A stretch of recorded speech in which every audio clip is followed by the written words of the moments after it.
एक बार एक आदमी ने एक घर की घंटी बजाई तो अंदर से एक बच्चा बाहर आया। आदमी ने पूछा, बेटा क्या आपके पापा घर पर हैं? बच्चे ने कहा, अंकल पापा तो बाजार गए हैं। फिर आदमी ने कहा, तो चलो एक काम करो, अपने बड़े भाई को बुला लो। बच्चे ने कहा, पर अंकल भैया तो बाहर क्रिकेट खेलने गए हैं। फिर आदमी ने कहा, ओफो, एक काम करो, मम्मी तो घर पर ही होंगी ना, आप मम्मी को बुला लो। फिर बच्चा बोला, पर अंकल मम्मी तो किटी पार्टी में गई है।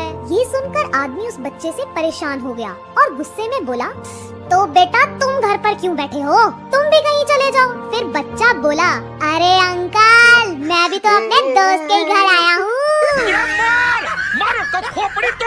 एक बार एक बेटा भागा भागा अपने पापा के पास आया और बोला, पापा हमारे घर में एक भूत है। पापा बोले कि भूत वूत जैसी कोई चीज नहीं होती, ये वहम अपने मन से निकाल दे। बेटा बोला कि पापा काम वाली बाई भागती भागती मेरे पास आई और बोली कि तुम अपने पापा के साथ यहाँ से निकल जाओ, इस घर में भूत का वास है। पापा ये सुनते ही डर गए और घर से निकलने की तैयारी करने लगे। जैसे ही बाहर जाने के लिए पापा ने दरवाजा खोला, इतने में बेटा बोला कि पापा हम अपने साथ काम वाली बाई को भी ले चलते हैं, वरना उसे भूत मार देगा। पापा बोले, बेटा हमारे घर में कोई काम वाली बाई ही नहीं है। जरा पैर जोड़कर बैठा कर और इतने टाइट कपड़े मत पहना कर। हल्की सी ब्राइस टाइप दिखने पर लोग उसे ऑकवर्ड फील कराने लगे। वो बहुत जल्दी रो देती है, इसीलिए आईलाइनर भी वाटरप्रूफ आने लगे। हाँ समझी में कोई गलती कर दे तो रोस्ट कर देना विमेन कहकर। अगर कोई लड़का अटेंशन दे दे तो लड़की को गलत ठहरा कर कह देना, बाबू भैया लड़की का चक्कर। थोड़ा सा मेकअप कर लिया तो कह दिया, लो इतना सज सवर के लड़कों को दिखाने चली। जब ड्राइविंग की तो कह दिया, लो आ गई पापा की परी। थोड़ा न्यूड्स के नाम पे डरती ही तो है,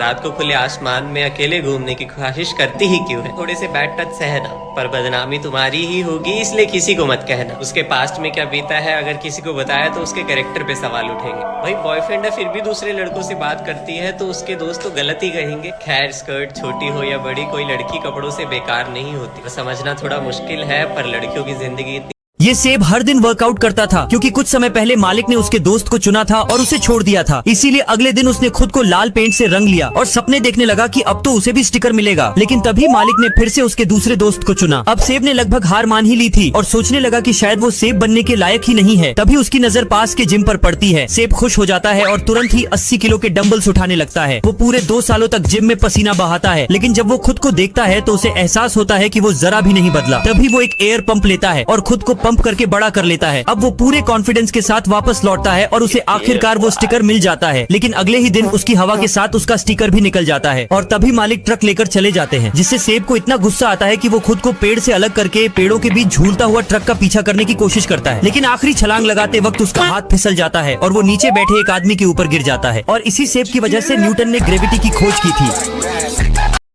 एक बार स्कूल में मैडम पढ़ा रही तो बच्चों से सवाल पूछा, बताओ ताजमहल कहाँ पर स्थित है? तो सारे बच्चे बोले मैडम आगरा में। तो मैडम बोली गलत जवाब, ताजमहल गाजियाबाद में। सुनते ही बच्चे कंफ्यूज हो गए और एक दूसरे की तरफ देखने लगे।